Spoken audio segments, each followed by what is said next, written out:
Representative Fye, I think there are people who are here to talk.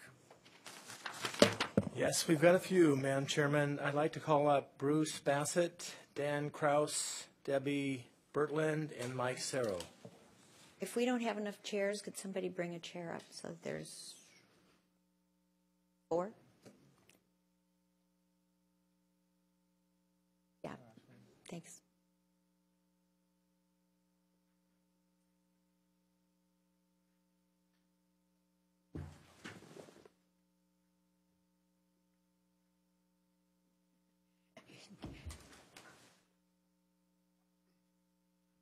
So who goes first? I do. Bruce. Thank you. Thank you for giving up a chair for us, too. Well, thank you, Madam Chair and representatives. We appreciate your sponsoring this legislation and appreciate having the opportunity to be here to speak to you today about it. I'm Bruce Bassett. I'm the mayor of Mercer Island. I'm joined today by Dan Grausz, our deputy mayor, Debbie Bertlin, council member, and Mike Cero, council member. We'll each speak. I'll make an opening statement, and then the others will speak. You may be shocked, because I'm sure it doesn't happen in your world, but our opinions won't all exactly align. So especially Mr. Cero, my colleague here, will be speaking somewhat more on behalf of himself than on behalf of the city as a whole. But with that said, let me begin. We recognize that the city faces, we recognize that the state faces serious transportation funding challenges, and we applied your efforts to address the need. Mercer Island is a supportive community towards transportation needs, and I think that's an important place to start the conversation. Our city council recently signed off on the first step letter that was put together in conjunction with Sound Cities and was signed by more than 40 mayors. Our public has consistently voted in favor of transit issues and transportation issues. They voted resoundingly against I-695, which had the impact of gutting much of our transportation budget for the state. So we're a community that cares a great deal about transportation and is supportive of that. But in recent weeks, since the tolling of I-90 has become a public issue, there has been what I would describe as a tidal wave of public opposition to that. We've received scores and scores of letters from our constituents. And you probably know at the WSDOT public hearing, the scoping session that they held in late January, we had nearly 800 folks turn out to speak their minds and see what was going on. It was what we heard from one WSDOT official, the largest turnout he had ever seen. So there is strong opposition running in the community to what's proposed for I-90. Now, why? And the answer I would say is two-part. First, the impact of the tolling has the potential to be very large for our community, thousands of dollars per year per family. And while we are often perceived as a wealthy community, we are a diverse community. Councilmember Bertlin will speak more to that. And so I'll leave that alone for a moment. But beyond the impact being large, it's also disproportionate. If you consider for a moment the 3 cities that are at the endpoints of the 2 bridges, Seattle, Mercer Island, and Bellevue, Mercer Island represents about 3% of the total population of those 3 cities. And yet, what's proposed in terms of tolling could have Mercer Island paying 20% of the gap in funding on 520. That's a huge share, and I would argue a significantly disproportionate share of that funding. And ironically, of the different communities that use the 520 bridge, ours uses the bridge the least. So not only are we anticipating paying a very significant share, but for very little benefit. So with that, we have 3 recommendations that we would make with regards to this legislation, which we support. First is, we believe that really the right place to go for funding the 520 funding gap is the House transportation package that's now in consideration. There would be a more efficient means of paying for the gap, more equitable means of paying for it, and a more sensible approach overall. Second, we urge you to direct WSDOT to shift from the current narrowly focused environmental assessment that's underway to a broader, more regional environmental impact statement approach. The impact, the diversion impact is broad. We see diversion around the ends of the lake and recognize that the need is there to consider impacts overall. In addition, the longer term intention expressed certainly in PSRC's 2040 document and elsewhere is to toll regionally or across a broader region. And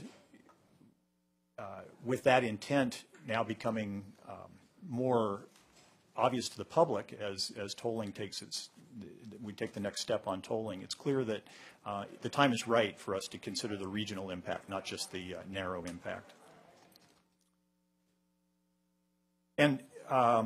And finally, we'll make some recommendations with regards, a third point is that we'll make some recommendations with regards to the specific legislation, and Mr. Grausz will do that.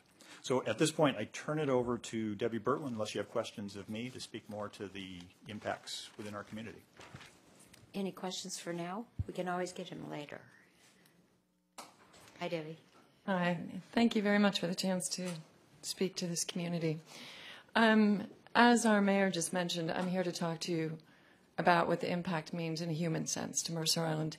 There are definitely certain perceptions regarding the community, affluence, et cetera, but I think what is not understood is the diversity that currently resides and has resided for many decades. I first moved to Mercer Island in '76 as a child. Yes, I did go away, went away for a while, but I came back. And very much this island is about multi-generational communities, families, and extended networks. And it is that diversity that makes it such a rich and rewarding place to live. It is also a diversity and richness that is threatened by the current proposal to toll I-90. What many people do not realize is that 20 to 25% of Mercer Island is comprised of seniors, 60 and above. Quite honestly, most people consider it to be middle-aged communities or middle-aged families with young children. That is me. Yes, we do exist, and we do exist in numbers. 20 to 25% of our population has resided on the island in many cases for decades. They have built their networks. They have their communities. They have their churches. They have their social outreach programs, etc. At this point in their lives, they have not typically the capacity to pay what could be well over $1,000 to $1,500 a year in tolls to meet basic services that they require. And that's just an approximate 3 round trips a week. Think about the doctors, think about the trips to social and other civic entities that reside both in Seattle and in Bellevue. They are part of the lifeblood of the community and lifeblood of decades-long residents. The other community that I would call out is probably one that is more traditionally understood to be Mercer Island, and that is families, and quite often young families. I've got 2 kids, 6 and 8, so I'm living it. We have come to Mercer Island in many respects, not because we could quickly get to our jobs, perhaps somewhat relatively, but there are no major employers on the island. We came for safety, we came for school, we came for parks, and again, that very same sense of community. When we look at what it will cost the average family who doesn't do anything extensive and probably beyond the norm of sports and music lessons and pediatric dentists and everything like that, we're looking at $4,000 easily a year in additional charges to our family. And when you think about $4,000 in net, that comes to current rate about $7,000 in additional earned income that we would have to come up with to maintain an equal lifestyle. And none of this is superfluous. While we might in fact cut back our trips, 520 showing 10% reduction in travel, 10% of $4,000 a year still leaves us with a substantial $3,600 a year impact. So I speak to you to look at the island and to understand the impacts on the individuals who have in fact made it what it is, who want to remain on Mercer Island and are now considering the need to leave based purely on the tolling. And think wisely and carefully, work with us, and hopefully we can come to an agreement in a way where we are not devastated in terms of the social and community impact that we would face. Thank you. Representative Johnson has a question. Thank you, Madam Chair. Ma'am, you mentioned that 25% of the population of Mercer Island were seniors. 20 to 25%, yes. Can you tell me what percentage is low income or below the poverty level, and also the percentage of people of color? No, I do not have those numbers. But what I think you can look and understand is that many of these families have significant portion of their so-called wealth in the land in which they own. That is not necessarily income-based only. Could you get those figures for us, please? Yes, we certainly can. Thank you. Thank you, Madam Chair. Yes. Next, Mike. Thank you. My name is Mike Cero. I'm a Mercer Island council member. Madam Chair Cliburn and other representatives, thank you for your service to your respective communities, and thank you for your time and patience in listening to me. As a local official, I hear from citizens who are often unhappy about things. Inevitably, I hear from angry citizens about a changed leash law that they don't like or a ball field conflict. But the I-90 tolling to pay for State Road 520 is different. Citizens are united as never before. People are past being angry. They're scared. They're beginning to connect the dots, and they are getting scared. We had 800 angry, scared citizens show up to WashDOT's presentation the other day. Additionally, I went to WashDOT's Bellevue presentation, and they had almost 200 people, even though there was no parking available in the City Hall, and you had to go across the street and pay $3 for parking. I-90 tolling will impact the entire I-90 corridor into eastern Washington and increase regional congestion. It will have national implications. Frankly, I'm not impressed with this bill or its companion, Senate Bill 5846. If Kenmore, Bellevue, Mercer Island, Newcastle, Renton, Newport, Issaquah, and Sammamish do nothing to stop I-90 tolls, we'll end up with about what this bill provides regardless, i.e. a gantry tolling across I-90. This bill dangles a Mercer Island solution with a double gantry configuration supplemented with appropriate software. But members of the committee, I've read enough negative MI comments on recent Seattle Times I-90 tolling articles.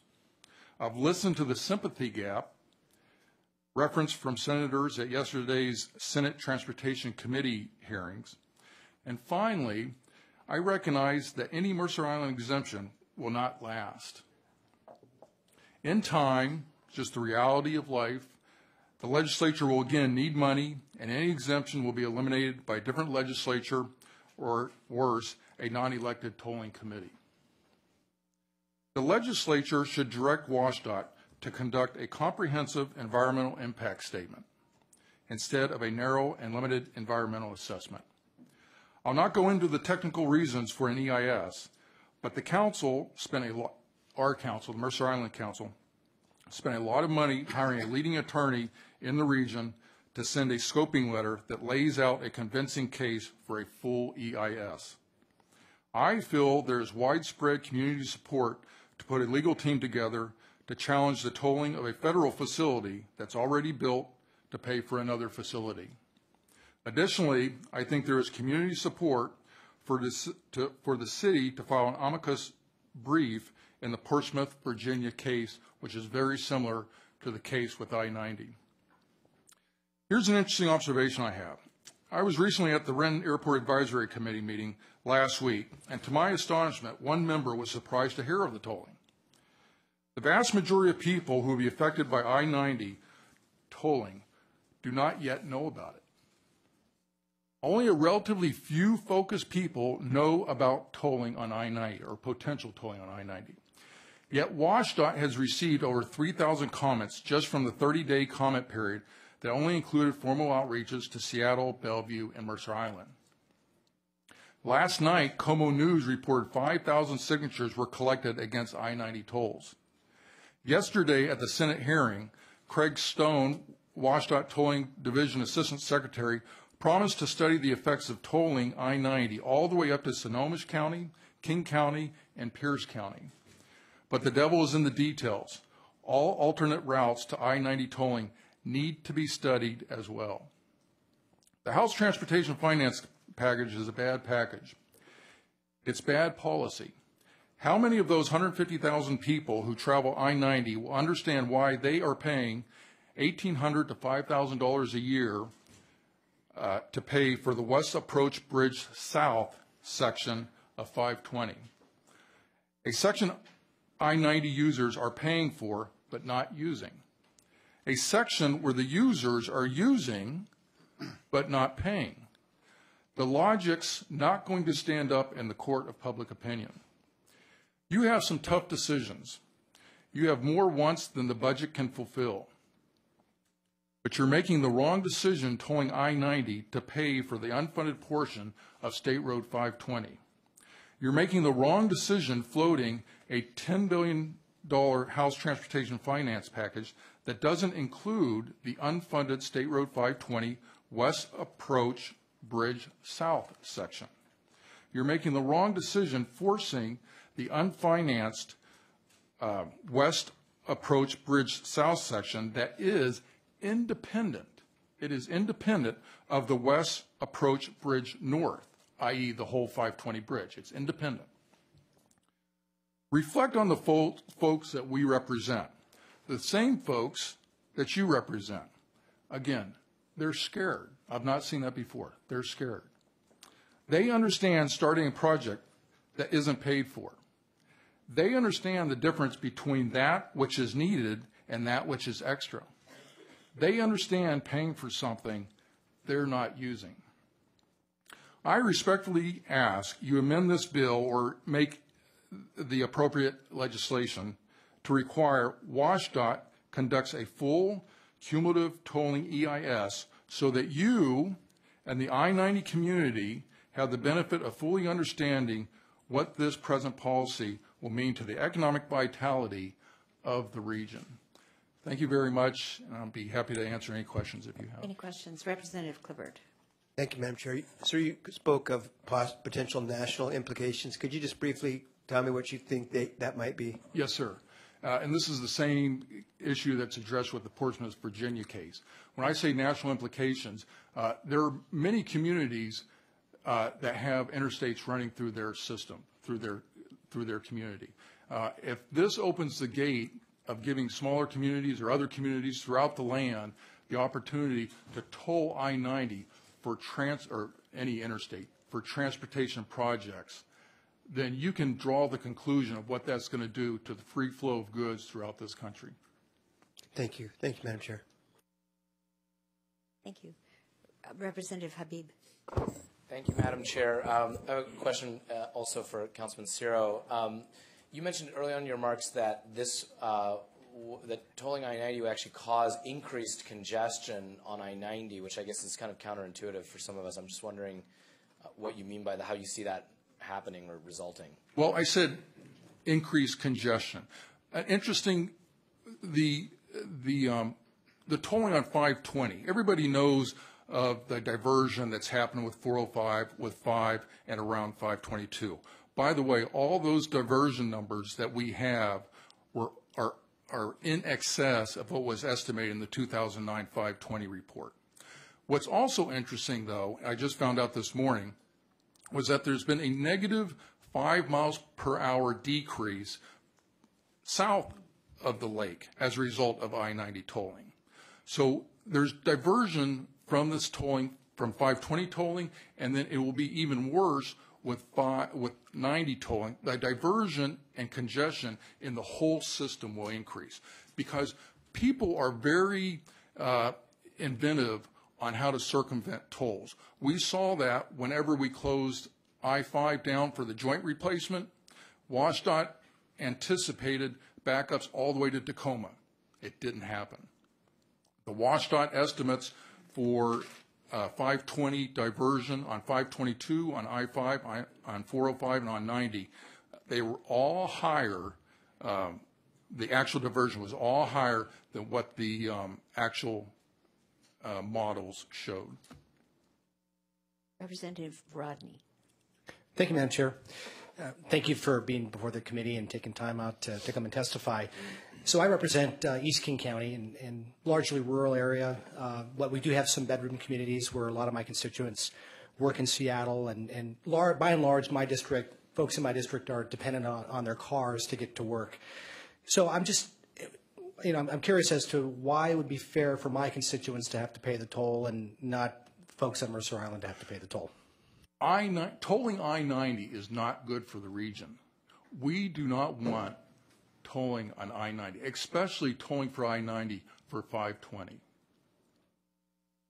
The issue is we don't want tolling on I-90. It's bad for the region. It will be bad for you, especially for you in the eastern King County, as many folks as I'm sure travel and work to Seattle. It is a bad plan for the free flow of commerce. I agree. Thank you.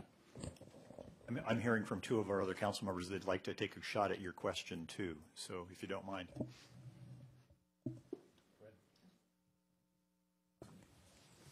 I think we need to go back to what Mayor Bassett's point was in the beginning, and this is about disproportionate as well. And of course, we have sympathy for everybody who's facing a major impact with the tolling of I-90.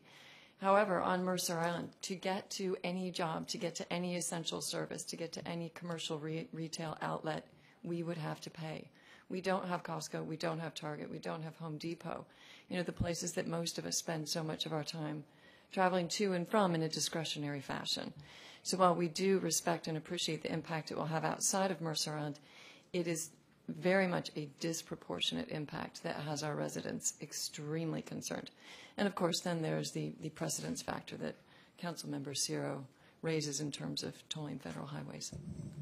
Representative Angel. Thank you, Madam Chair. I'd like to ask this question of the panel in general. How would you categorize your situation different than my citizens who are on the Olympic Peninsula? Because what I'm hearing from your citizens was what I heard from mine a couple of years ago. I think, but I don't know exactly what you were facing a couple of years ago, and so tolls. I think the biggest problem, the biggest issue here is the abrupt economic disruption that comes with this. So you have a community that's evolved over decades to integrate with the region, in the way that it does, with very little of the infrastructural services within our community. And so people flow very freely off the island into to the east and to the west. And so by this change, what you do is radically change that. Now, over a long period of time, people would adjust, businesses would adjust, the whole situation would adjust. But in the near term, it's very disruptive.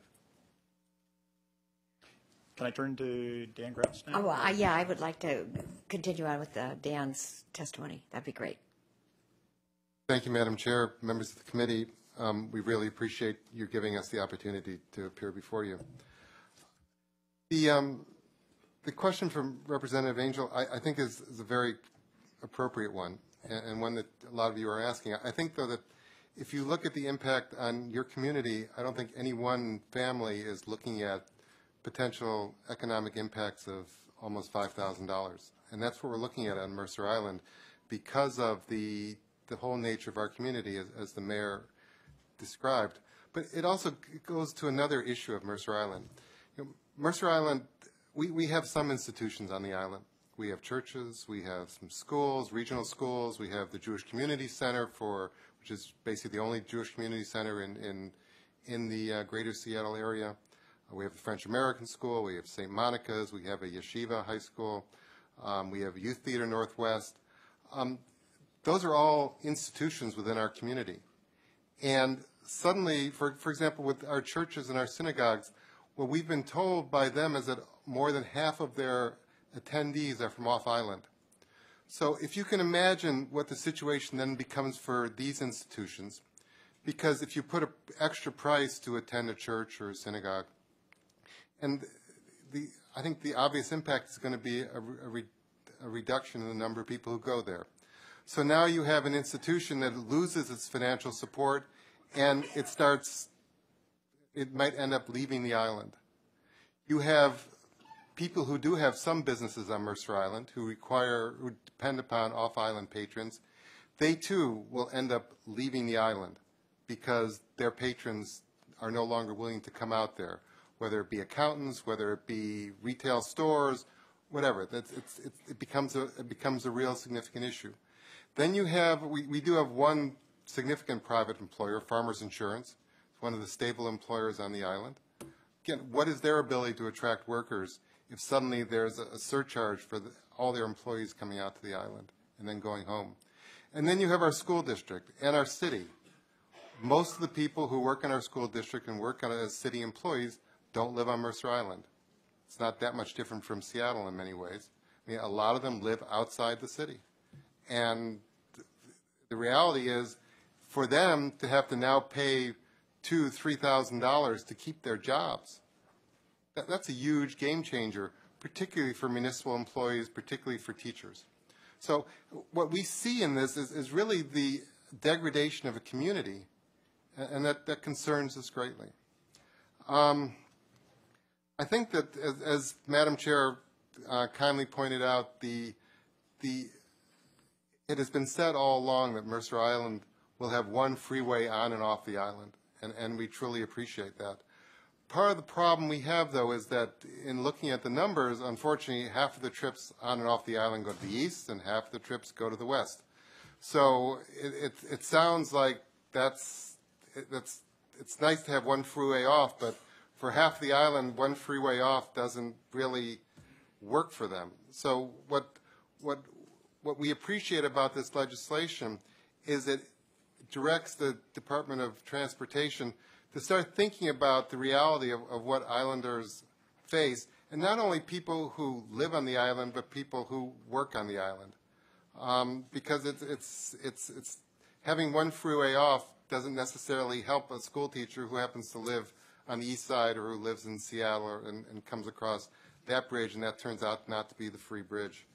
So as the mayor said, we do have some suggestions, and we will provide those under separate cover to the committee staff. There's one aspect of the legislation which we're a little bit concerned about. It.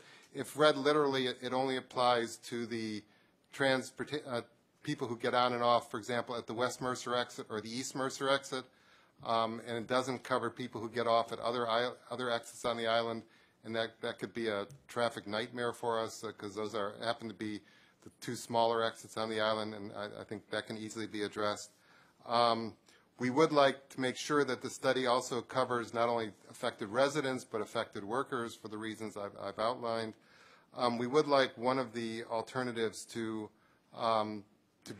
that's considered to be a monthly cap on tolls that would be paid by affected residents or affected workers as an option.